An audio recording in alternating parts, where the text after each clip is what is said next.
박근혜 정부, 결국 학교 주변에도 고급 관광 호텔을 세울 수 있도록 하는 방침을 정해 무리를 빚고 있습니다. 대한항공의 관광 호텔이 들어설 부지 주변에 학교는 물론이고 경복궁도 위치하고 있어 이 문화재 가치 훼손 등을 우려한 시민사회 반대가 거센데요. 오늘 경신여를 비롯한 시민단체는 박근혜 정부가 재벌에 특혜를 주기 위해 관련 규제를 모조리 풀어내고 있다며 공공성 파괴 행위를 즉각 중단할 것을 촉구했습니다.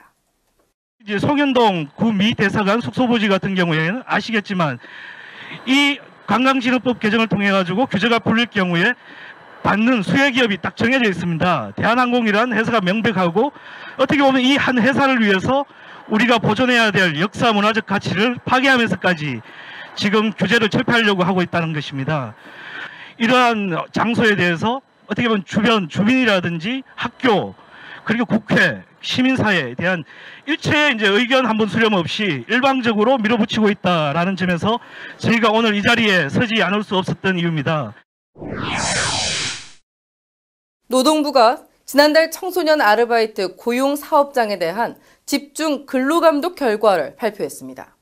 임금 체불이나 최저임금 문제에만 국한돼 있어 현장에서 발생하는 다양한 문제를 바로잡기에는 크게 부족하다는 지적이 나오고 있습니다.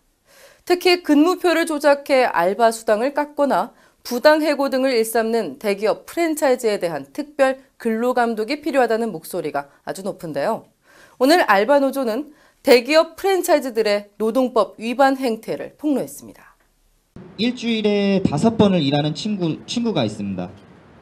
하루는 자기 근무인지도 모르고 자기는 근무를 안 나오는데 롯데리아 PC에서는 그 근무를 조작을 합니다. 그래서 주휴수당을 지금 못하는 부분이 저한테 있고요. 이런 부분을 좀 더 많은 분들한테 알려서 햄버거 하나가 아닌 한 사람의 인권을 좀 저는 보장받고 싶어서 이 자리에 나왔습니다.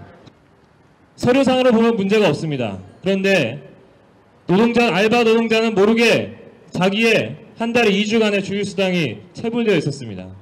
그리고 또 성희롱 사건도 있었습니다. 그리고 취업규칙을 보여달라 하니 일주일 만에 부당해고를 당한 이런 사례도 있습니다. 이 대기업 프랜차이즈 가맹점에서 노동법을 위반한 이런 사건이 발생하면 본사에도 책임을 물어야 됩니다. 박근혜 정부 1기 참모진 중 무려 5명이 금품과 향응수수 등 각종 비위로 지난해 경질된 사실이 뒤늦게 드러났습니다. 그런데 한 명을 뺀 나머지 4명은 얼마 전 슬그머니 새로운 보직을 받았다고 합니다. 공직사회 기강을 바로잡는 표본이 되어야 할 청와대.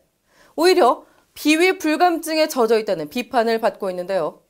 청와대에 계신 그분, 정작 암덩어리, 처부숴야 할 원수는 규제가 아니라 관료사회에 만연한 부정부패라는 사실 잘 모르시는 것 같습니다.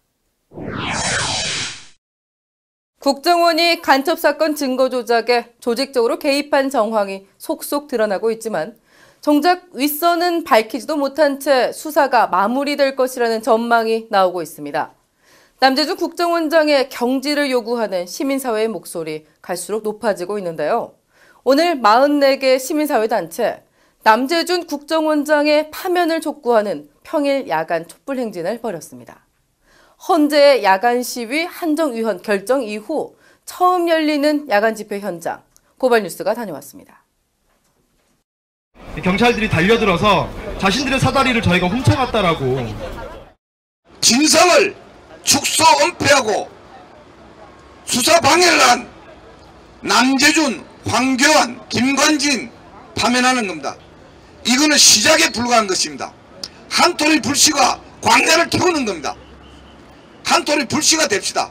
사실 요즘에 국정원에서 사실 그 간첩 조작했다는 게 밝혀진 지 사실 되게 오래돼서 저 개인적으로는 책임자들이 많이 스스로 물러나거나 이럴 줄 알았는데 아직까지도 대통령도 별 말이 없고 국정원장도 아무 말 안 하는 거 보면 사실 좀 너무 후한무치한 그런 태도가 아닌가 이런 생각이 많이.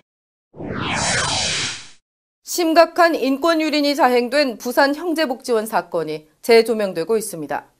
당시 아동복지시설 인가갱신을 위한 실태조사에 나섰던 부산시가 형제복지원의 아동 인격 존중 여부에 대해 양호하다고 평가한 공식 문서도 발견돼 파문이 일고 있습니다. 부산시, 당시 실태 점검을 부실하게 해주는 바람에 시설의 인권 유린을 막지 못했다는 비난을 받고 있는데요. 참고로 내일은 살아남은 아이의 저자죠. 한종선 씨가 방송이 담지 못한 형제복지원의 실체를 폭로한다고 합니다. 많은 분들의 참석 바랍니다. 지금까지 오늘의 고발뉴스였습니다.